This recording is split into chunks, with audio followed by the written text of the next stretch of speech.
Do you think this is the toughest fight you've had so far in Thiruvananthapuram? No, the toughest fight I had in Thiruvananthapuram was undoubtedly 2014. I mean, got to the point where both my opponents' parties were going door to door saying, how can you vote for this guy? He murdered his wife.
We are on the road in Thiruvananthapuram with our special series, The Dhabas of Democracy. All behind me, you can see the convoy of Shashi Tharoor. Even at this late hour of the night, the campaigning is on. He's taking no chances because this time he's up against a very high-profile candidate. He's up against Union Minister Rajiv Chandrasekhar. Now, the BJP took 31% of the vote share last time. And this time, the BJP is hoping that maybe Thiruvananthapuram won't choose Shashi Tharoor again for a fourth time, and that the BJP will finally be able to make its debut in Kerala, make its opening here in Thiruvananthapuram. What does Shashi Tharoor think? Well, we'll find out in a moment.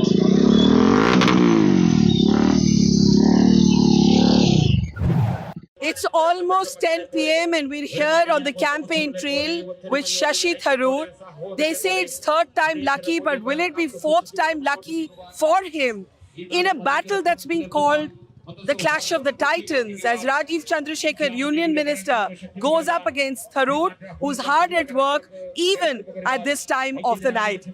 Shashi, when you were in college and I was in college, there used to be a debate called Clash of the Titans. Is that how you see your clash with Rajiv Chandrasekhar? Well, I suppose both of us in different ways ought to be flattered to be called a titan. In my case, it's just my fourth term, but it's an interesting challenge. In the case of our friend Rajiv, he's fighting for the first time for the Loksabha and seeking a popular mandate. So is he yet ready to be baptized as titan? But do you feel, as someone who's fighting your fourth election, that this will be your toughest election yet? Not from the evidence we've seen on the ground so far. I've been campaigning since my candidacy was announced on the 10th of March. That's been almost 5 weeks now. And I can tell you that the feedback, the reaction from the public shows that we are well ahead and that there's a tremendous amount of affection and recognition that they've given me, which I believe will continue and which reflects the kind of faith and trust they placed in me in the past. Okay, I'm going to let you just say hello to all the people here. You can see there are people on the sides of Shashi Tharoor's Vahanam, as it's called. And we will be talking a little more to him. He has to periodically stop and talk to his voters, of course. Let me ask you this as you greet the citizens in this constituency. And like I said, it's elections are really the hustle and bustle of it are alive. Even at this time of the night. Are you confident that you're going to win a fourth time, or a little bit nervous given that the BJP took 31% of the vote share last time? The BJP came second twice, both last time and the time before. But last time my majority was a good 11%. And the most recent survey by the most popular Malayalam newspaper, the Malayalam Manorama, is also putting me 11% ahead of the BJP. So it doesn't look like at the moment I have much to worry about. We haven't picked up sense that there is any major problem here yet. But, there are almost 2 weeks to go and people are going to campaign to the very end. We'll see how things are going. I'm not worried at all. In fact, my self-confidence has grown in the time that I've been campaigning. Okay, we are going to let Shashi meet his voters. They're all lining up by the side of his Vahanam. And we're here following him on the campaign trail. When this convoy stops, we will try and have a more reflective conversation with him then. But for now, Shashi Tharoor is saying he's not nervous. His confidence has only grown. We'll see him in a moment when this convoy is static.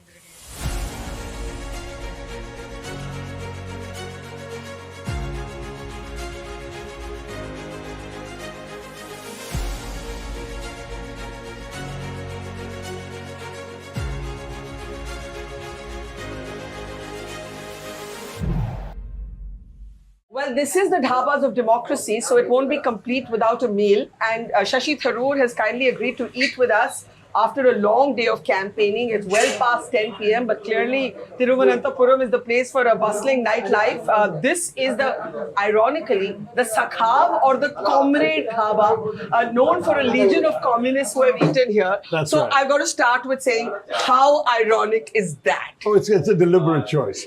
No, these guys are pretty good, and they also stay open late at night. We're not that much a late night place. And you and I are coming back from the coastal belt. Correct. We have been in the area, the coastal areas, not the five-star areas of Kovalam, but the fishermen's villages. And coming back from there, this is a town called Balramapuram, which is halfway between here and Thiruvananthapuram. Okay. And Balramapuram, we know this place stays open late, so that's why we suggested it.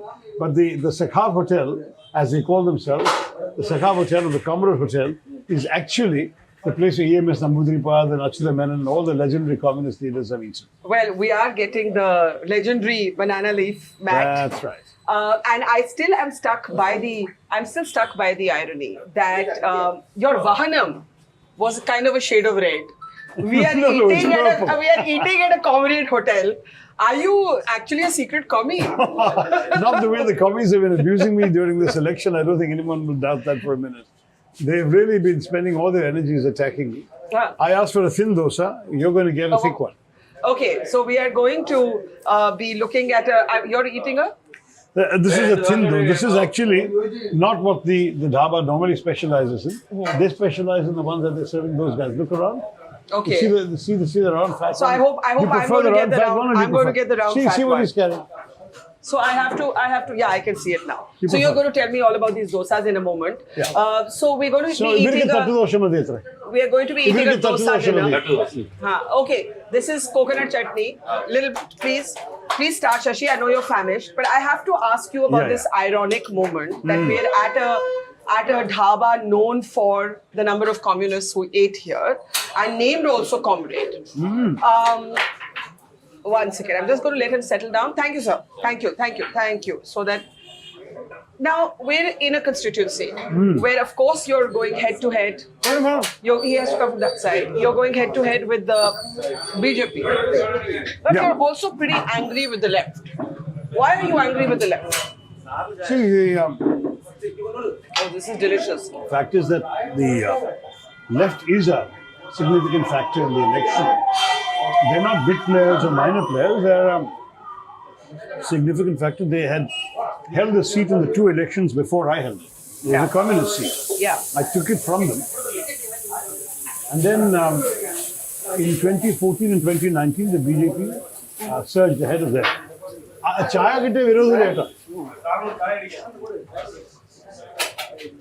By the way, before we get into politics, I want to show off my dosa. Being a Punjabi North Indian, we don't get this in Delhi. So this is a regular dosa. So this is, what am I having? I want the camera to see. A Thattu Dosa? A Thattu Dosa, which is tell me, what is it? kind of dhaba dosa. A dhaba dosa. So basically, unlike the thin sagar type dosa that we eat in Delhi, this is like a pancake almost. But this is what I'm having is a thin dosa. I prefer. Which you prefer. So you're being healthier than I am. Not healthier, no, I'm just being absolutely delicious. less rustic than you are. Rasa vada. I'll try. Okay, one rasa vada for me. Okay, so to come back to the communists. Now, why couldn't you all reach it? I understand the local politics are left versus Congress in Kerala. But a triangular contest doesn't help the opposition against the BJP right now, does it? Well, the problem is that in India, as you know, Barkha, elections are not just national general elections. De facto, they're also elections taking place in 29, 30 states. I don't mean for state assemblies, I mean at the national level. Yeah. Because each state has its own history, it has its own political issues, and its own political combinations and rivalries. So what you've got now is a situation where the Congress and the commies have been leading rival fronts and have been alternating in power for the last 55 years. And we now have this unprecedented situation where we didn't manage to turf them out. Thank you. Thank you. In the last election, so therefore they're on a second consecutive term. But otherwise, it's been alternation every 5 years. Now, in those circumstances, there's no way these two parties are ever going to agree to fight on the same side in any election together in Kerala. But right next door in Tamil Nadu, the same parties, CPM, CPI, Congress, Muslim League, which is our ally here, and the DMK are all together, and there's no issue, there's no debate. So it's merely because the political realities in each state are different. Yeah. That's the story. But, okay, we'll talk about the left after a moment. Let's talk about Rajiv Chandrasekhar. Yeah. The BJP got 31% of the vote share last time. It was the number 2 party. It was the number 2 party in the election prior. They're really hoping that they're going to make an opening with Thiruvananthapuram. And they're counting on the fact that while 3 times is lucky, 4th time is an achievement. It's rare for a politician to face no public anger or anti-incumbency. And they're counting on the fact that, you know, they're using words like fatigue. They're saying Shashi Tharoor is absent. He's more in Delhi than he's in Thiruvananthapuram. This is what they're saying. What do you say? Well, I'm not suggesting that I'm somehow immune to anti-incumbency, but I am pointing out that I've already broken the record for the longest serving MP Thiruvananthapuram has ever had since the beginning. And that's because the only other MP to have served 3 terms, one of his terms is a 1.5-year term, that 89 to 91 period. So the result is that I'm looking at an opportunity in many ways to demonstrate that as long as you do work and you work sincerely and you're effective, you don't have to be a victim of anti-incumbency. It's as simple as that. And I'm amused by all this talk of my not being here enough,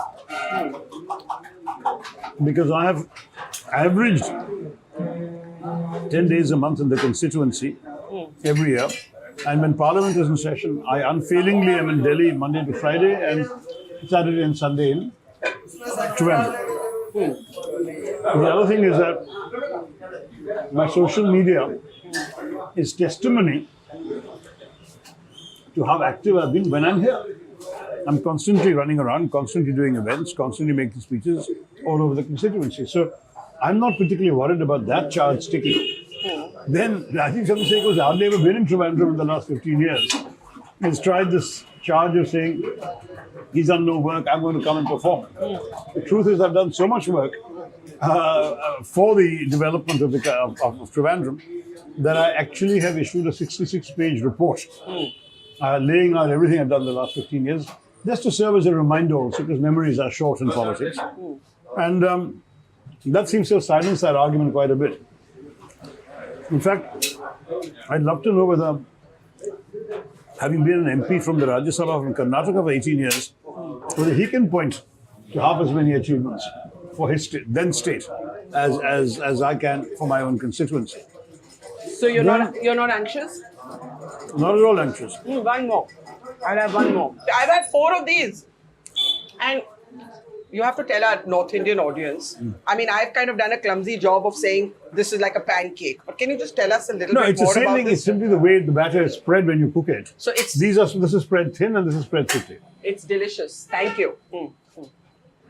Yes. But so you're not aware of a Thattu Dosa. This is the way in most dhabas. I've had an idli like this. That's a Rameshwari idli, that's different. Okay. Idlis are steamed, they're not cooked on the... This is cooked on the tawa. It's delicious. But it's... in most dhabas, you ask for this is what you get. I had to specifically ask for a thin one. By the way, what do you eat typically when you're on the campaign trail? Well, frankly, there is nothing typical because most nights I get home so late that I'm too tired to eat. And I tend to, whatever I've nibbled on the vehicle, people will give me bananas, grapes, oranges. So you're healthy nuts. and you just keep to fruits and nuts? So I nibble whatever I get, intersperse it with lots of tea, and occasionally indulge in a piece of chocolate or two. And that will be my sum total of a dinner, essentially. Well, that's very healthy. Unlike me, who just had like 4 of these delicious batter pancake lookalike dosas. Now, are you anxious at all? Do you think this is the toughest fight you've had so far in Thiruvananthapuram? No, the toughest fight I had in Thiruvananthapuram was undoubtedly 2014, because not only was there a formidable BJP candidate, not only was there a Modi wave, when a lot of people bought into the narrative that, Gujarat Inc. was a miracle and that the rest of India was going to be transformed in that way. But on top of that, there was a very malicious campaign against me over the death of my wife. I mean, it got to the point where both my opponents' parties were going door to door saying, how can you vote for this guy? He murdered his wife. And this kind of stuff. And that was really poisonous stuff going on in the background.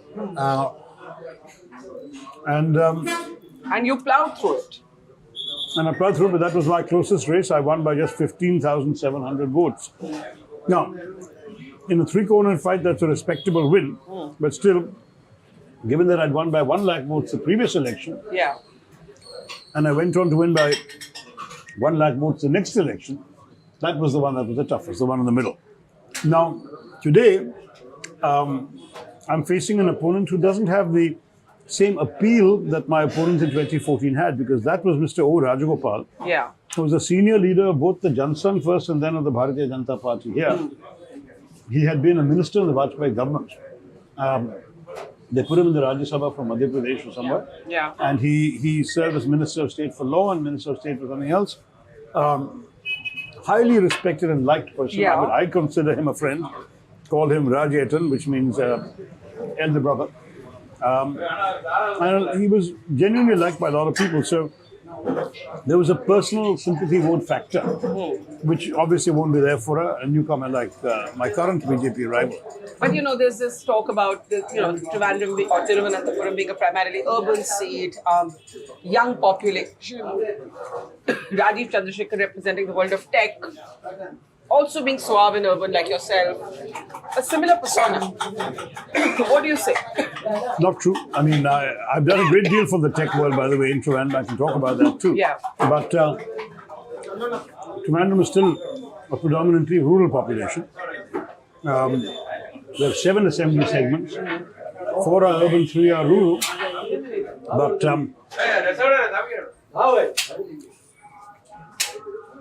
even in the tough election I faced, of 2014, my majority is in the rural area, made up any BJP gains in the urban area. So, fearing defeat because of an urban setback is not really a logical conclusion to draw from that experience. What are your challenges, according to you, then, in this election? If you, challenges are how would you describe Rajiv Chandrasekhar as an opponent? Look, he's running a very professional campaign in the sense that he's had Yeah, it's chilly, no? The vada is chilly. I coughed on that one too. He's had professional consultants engaged who are all over the place, and they're doing things which not everyone has done before. But that also has its negative side. Thanks. Thank you. Which is that, for example, there's a video going around of a couple of these kids coming canvassing for Rajiv Chandrasekhar in a flat. We know about it because I've seen the video. And when the people in the flat asked questions back, the kids were completely at a loss and didn't know how to answer.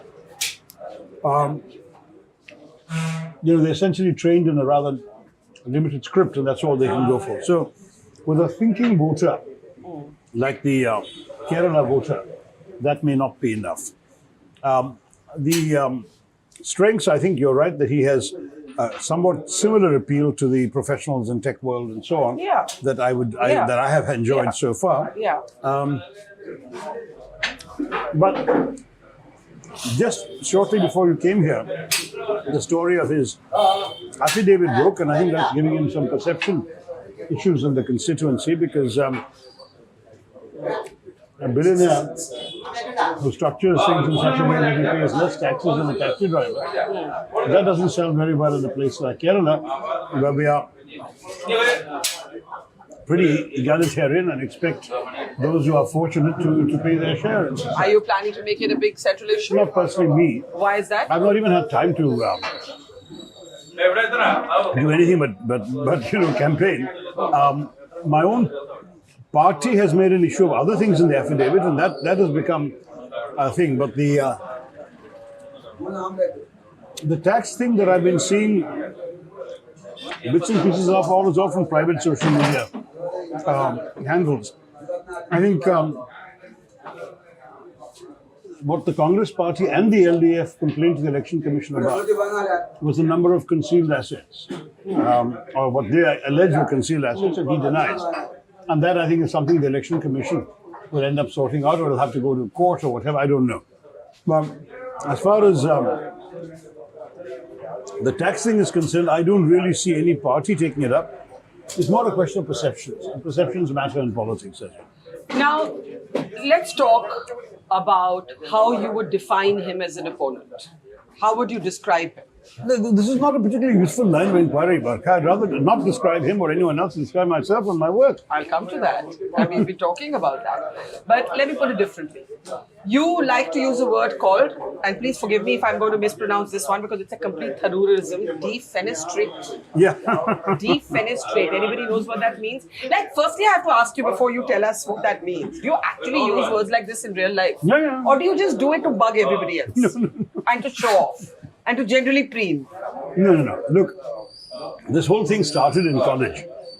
And you went to the same college. Correct. So I don't think I've used any word in later life that I haven't used at St. Stephen's at some time or the other. You use the word defenestrate in college? Absolutely. I never said defenestrate at St. Stephen's College, I want to say. Because you're the Barkha and you are... I'm not Shashi, I'm Barkha. No, because you are sort of, you reach out to millions. I was only at that point focused on the little Stephanian crowd I was addressing in debates and competitions. But yeah. So you've been talking. So defenestrate basically means what? To eliminate? To throw out of the window. To throw out of the window. Fenestra is So Rajiv the Latin Chandrasekhar root. would be wanting to defenestrate Shashi Tharoor.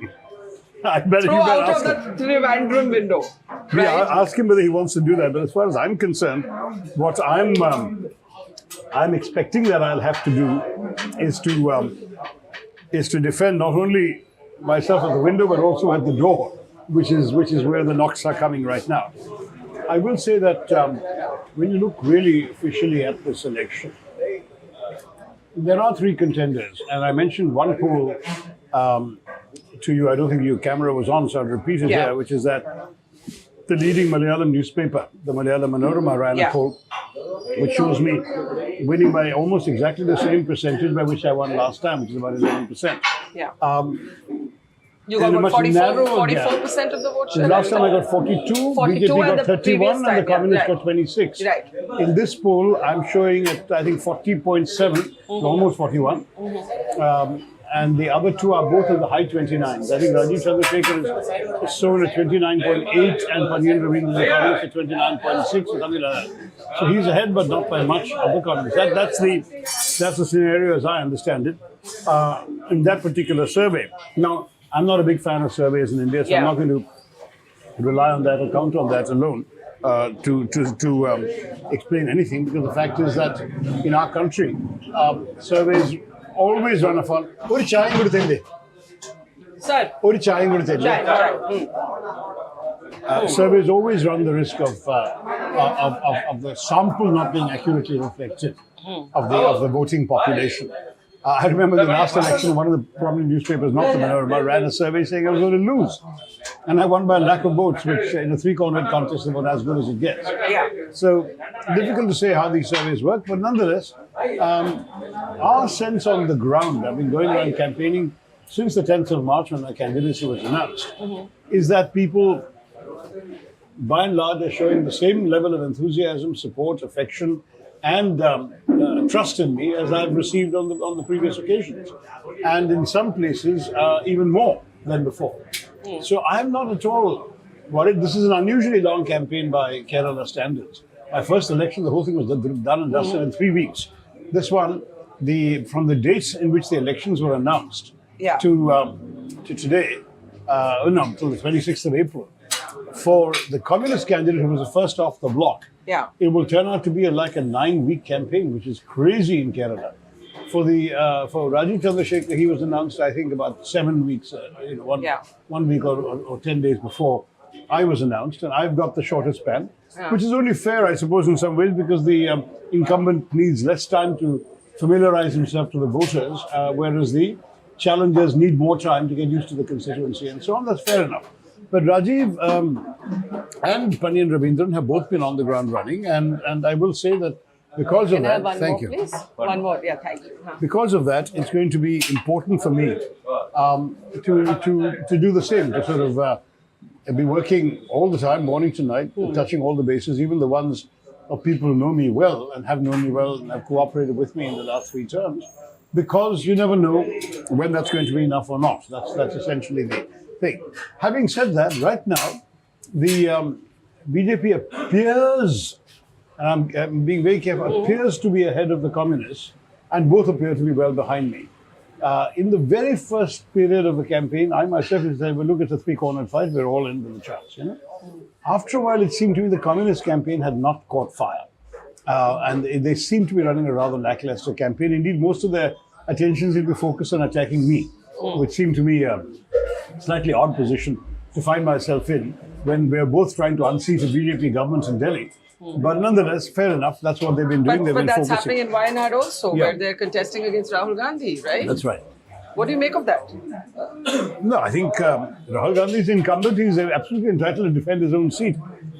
It's they who have to answer if they want to preach coalition dharma there, why don't they practice it themselves elsewhere, including here, when here I'm fighting a BJP opponent, when the BJP has come second twice, and the BJP is the most credible alternative to the Congress here, then they should actually be rallying around the Congress. But instead they're not only campaigning again, but they're actually spending all their energy attacking me rather than attacking the BJP. You think they don't? You think that they consider you a bigger threat than Rajiv Chandrasekhar, and that's the point? Yeah, but the fact is, what is the election about, Barkha? It's an election, after all, for who's going to run the government of India in Delhi.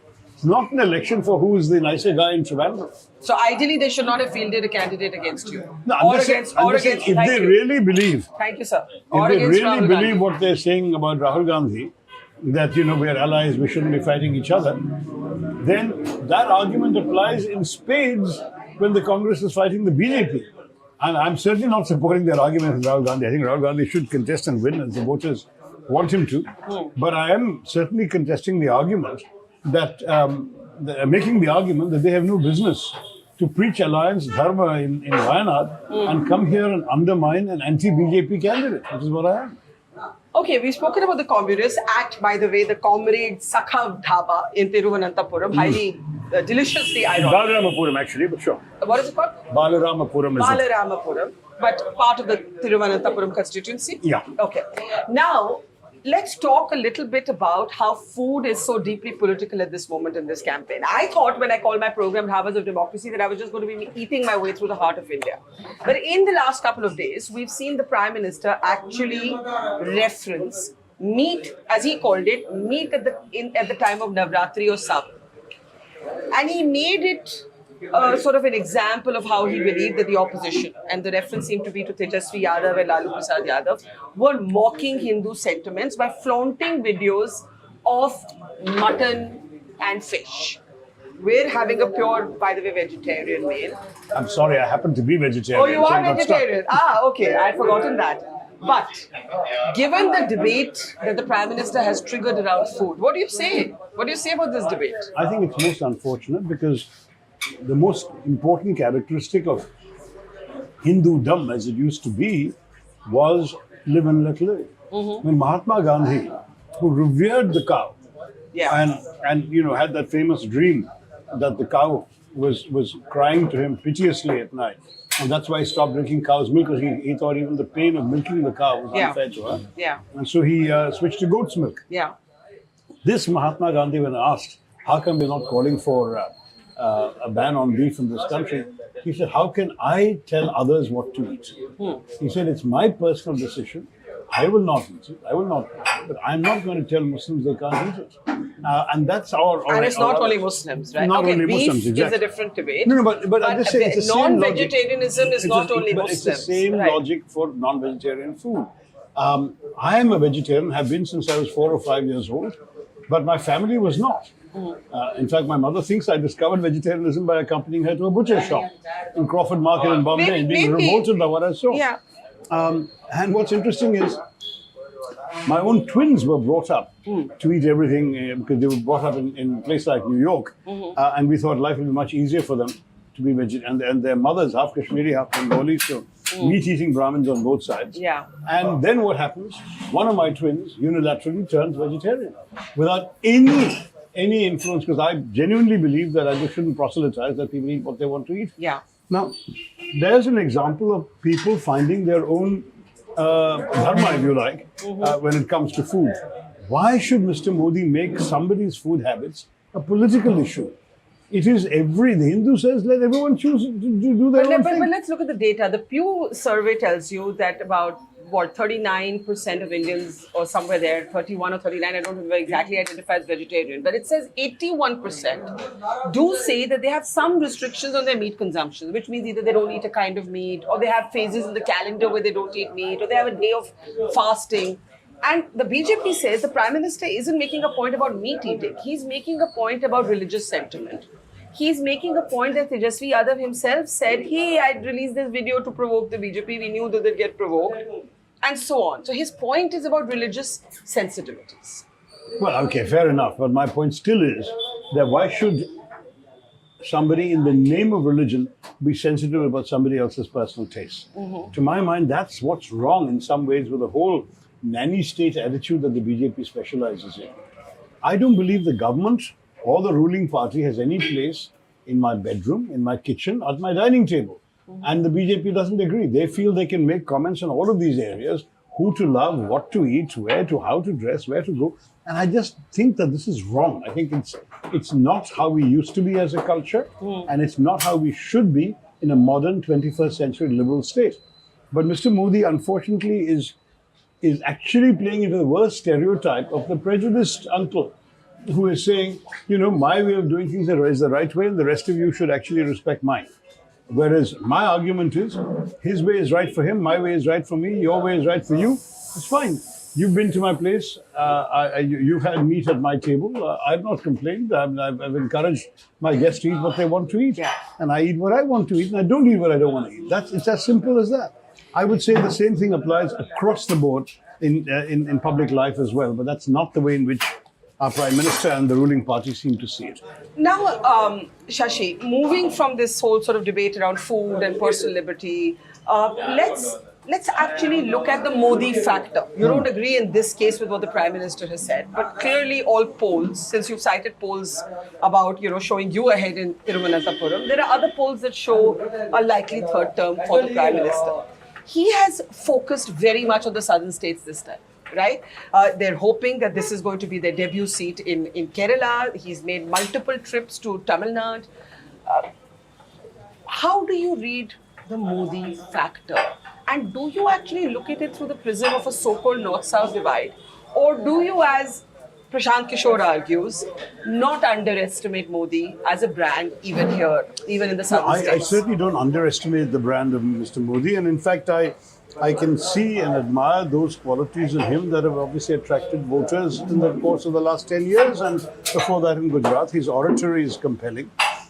He picks up issues that resonate. And I must say that he commands, he has a commanding presence, which I think is reflective of a fine sense of theatre as well, right down to camera angles. So this is a man who is consummate at what he's doing in that regard. Having said that, I'm not sure that it's enough, because you got to look at the overall experience of the Indian voter during the Modi decade. The Indian voter has found himself or herself in a situation where 10 years ago they were told, Sabka Saath, Sabka Vikas, creating 2 crore jobs a year, economy is going to boom, there are lots of opportunities for everyone. And what happened?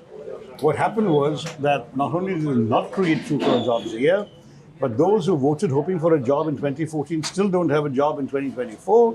And what is more, in many cases, those who had jobs in small micro enterprises lost them because of demonetization, which is a Modi-inflicted wound on the Indian economy. Subsequently, they abandoned that theme altogether in the 2019 election and fought with Pulwama, Balakot, 56-inch chest, national security, and they won again. Now, that also has an expiry date, Barkha, because you're looking at a situation where China has actually moved into our border areas. There are Ladakhi farmers who can't graze their sheep where they used to be able to. You've got 26 out of 65 patrolling points where both the Indian Army and the Chinese Army used to patrol, that right now only the Chinese have parked themselves in, the Indians can never go there. That's how we lost 20 Jawans who were pushed off a cliff where the Chinese, the Indians went to say, why haven't you moved yet? Now this is the situation we're in. So how can Mr. Modi make national security a campaign issue? We would laugh him out of court because this is the embarrassment he's put in. But the fact Finally, in 24, therefore, the last remaining option is Hindu Hriday Samrat. Now that has a limited appeal beyond his core constituency. And on top of that, the core constituency has already been maxed out in 2019. 6 states, they won every seat. 3 states, they won all but 1 seat. 2 states, they won 2 seats. I mean, left only 2 seats to us. So the result is, in all these states, that is a grand total of 11 states, they have only one way to go, and that's down. If you ask them to point to where they can go up in seats, however much Modi appeal, Modi magic they may be, the truth is, no, let me finish. Modi's government needs just 32 seats to be lost for them to lose their majority. That's where they are. And you're looking at some startling numbers coming out of existing surveys, since you're quoting polls, let me quote polls. Karnataka, last time he won 1 seat.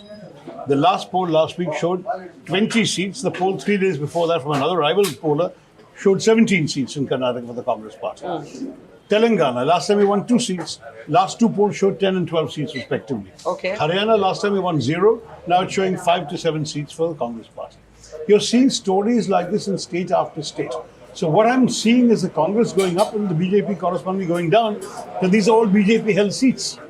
So why the media has somehow swallowed the Abki Baar 400 par narrative when it absolutely has no basis in reality, and merely being seduced by Mr. Modi's undoubted personal charisma is not sensible.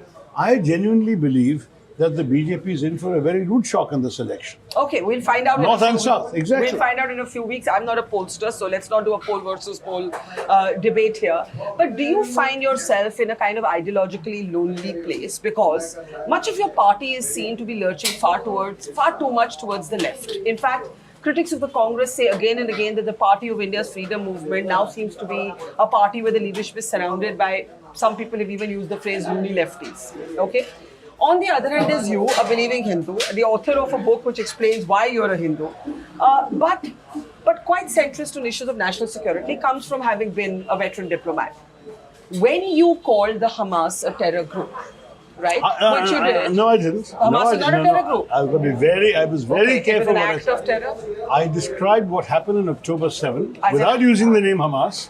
As I said, terrorists killed 1,200 innocent civilians and kidnapped 250. So an act of terrorism. And then in a subsequent interview, somebody asked me, are you calling Hamas a terrorist organization? I said, in India, no individual can make that determination. Only the government can. And I can tell you that neither the Congress government nor the BJP government has so far determined that Hamas is a terrorist organization. Therefore, I am not going to say that. Okay, so you think 7th of October was an act of terrorism, but you're not going to call the Hamas a terrorist group. Isn't that prevarication? Not at all. That's been diplomatically precise. Okay. I'm not here to debate right now Israel, Palestine, Gaza. We can do that on another day. I brought that up as an example. That on the one hand, you have the communists targeting you. The communists are targeting you for this nuanced position that you have taken, a complex position that your diplomatic training has taught you to take. On the other hand, you have the right of center that is going to say, Shashi, you just didn't go far enough. You were kind of apologizing. No, but the BJP is also not called Hamas a terrorist organization. That's true. That's the point you've got to understand. Those of us who have served in government or I mean, the or in my BJP, I case don't in know, but the internet- government, the government has not called the Hamas. The government is not. And so you have to respect that it's only the government that can do this. Let me stress one more thing, Barkha. The Congress is a big tent. Yeah.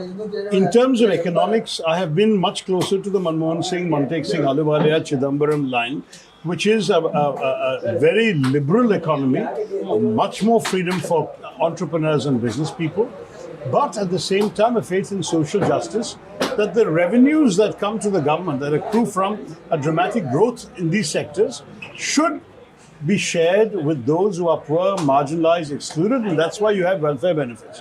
That is the logic. I am not, therefore, somebody who would be called a leftist in Congress. I mean, in college, I was a Swatantra Party supporter. Swatantra Party no longer exists. That's a classic liberal position, is my position there. On national security, I'm more than centre. I'm sort of right of centre. Because on national security, I'm a sort of a peace lover who's been mugged by reality. I've seen a little too much close up from my UN days. Good face. And I don't believe that as an Indian, it would be responsible of me to overlook some of the genuine national security challenges we face. Okay. So I may be right of centre on economics, I may be right of centre on national security, but on Hinduism, you've got me wrong. What I've said and why I'm a Hindu is that I am a very devout, believing Hindu in the beliefs of Hinduism that Swami Vivekananda preached, that Mahatma Gandhi preached, and that basically teach us that for Hindus, all ways of worship are equally valid, that we will not judge other people for their faiths, because the whole notion, when we move from the idea of the Nirguna Brahman to that of the Saguna Brahman, the Rishi said, all of you are free to imagine the divine whatever way you like. That's why we have 330 crore gods. It's not they're not gods, they're simply human ways of imagining the divine. But ultimately there is one, and that is the Brahman. And so, by that logic, a Hindu believer will say that just as you are free to have as your Ishtadeva a pot-bellied figure with an elephant head, and I may be free to have as my Ishtadeva one of the female images of the Shakti principle, so also somebody else wants to have as their image of God a bleeding man suffering on a cross. That's perfectly fine. Vivekananda would not even say you're not a Hindu if you believe that. So this is the kind of all-embracing, all-accepting Hinduism that I speak for, which has nothing to do with the Hindutva political doctrine of the RSS and the BJP. Okay, now since it's going to be midnight and we have to almost, I think, we have to let you go. And I've got an early morning start tomorrow. Okay, but before you go, Shashi Tharoor, you've been a figure on national politics, on the international stage. Do you one day want to be the Chief Minister of Kerala? Is this your next step in your political ambitions? Look, right now my only ambition is to win my seat and help propel my party, and with my party, the India Alliance, into power in Delhi. Because I do believe it's better for India to defenestrate this BJP government and to make sure... I'm only smiling at defenestrate. Yes. No, you are. Yeah. I'm just telling you, it's better for India to defenestrate this BJP government and replace it with a more But is your long-term plan, your long-term ambition to be the Chief Minister of Kerala one day? I have not ruled anything out. Okay. Not because I ever thought of it. I came into politics with a purely national, international vision.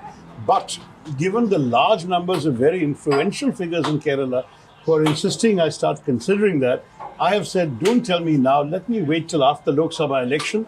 I will see what the future holds for me then, and then we can decide That's whether almost a yes. I didn't say it's a yes, I didn't say it's but it's not a no. Okay, it's not a no, and that's a good, direct, clear answer. Before we say goodbye to you and thank you for this dinner, and I've eaten so much and you just nibbled at your food. That's perfectly all right. Some Tharoorisms to end the evening. One word that you'd use to describe your current state of mind. Calm. Calm. That's not a Tharoorism. What do you want me to say? What's a Tharoorism for calm?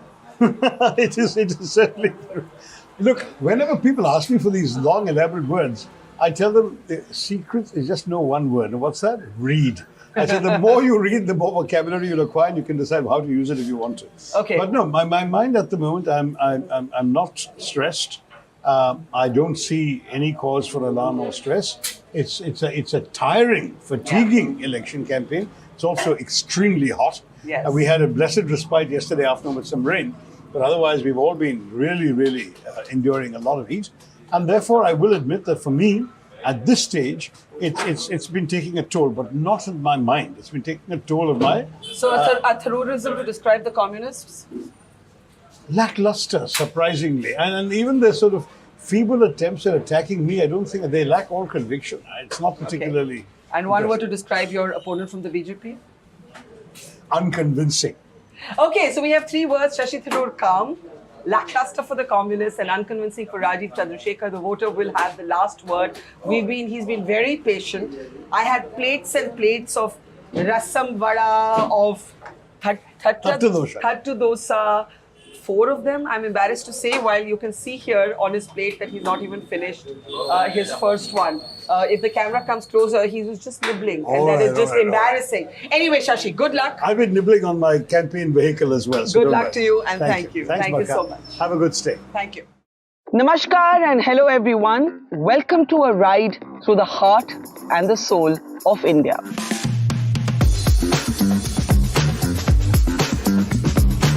क्योंकि जब election season आता है तो कौन जीता, कौन हारा, कौन आगे, कौन पीछे, ये बातचीत तो होती ही रहती है. But it's also a time for travel and meeting people and getting to know your own country better. So, welcome to the dhabas of democracy, where every bite tells a story, where every conversation will spice up your day. Experience the masala, the flavor, the swad of this election with us as we take a lovely, a unique road trip from the south to the north of India, traveling thousands of kilometers to bring you the flavor of this election.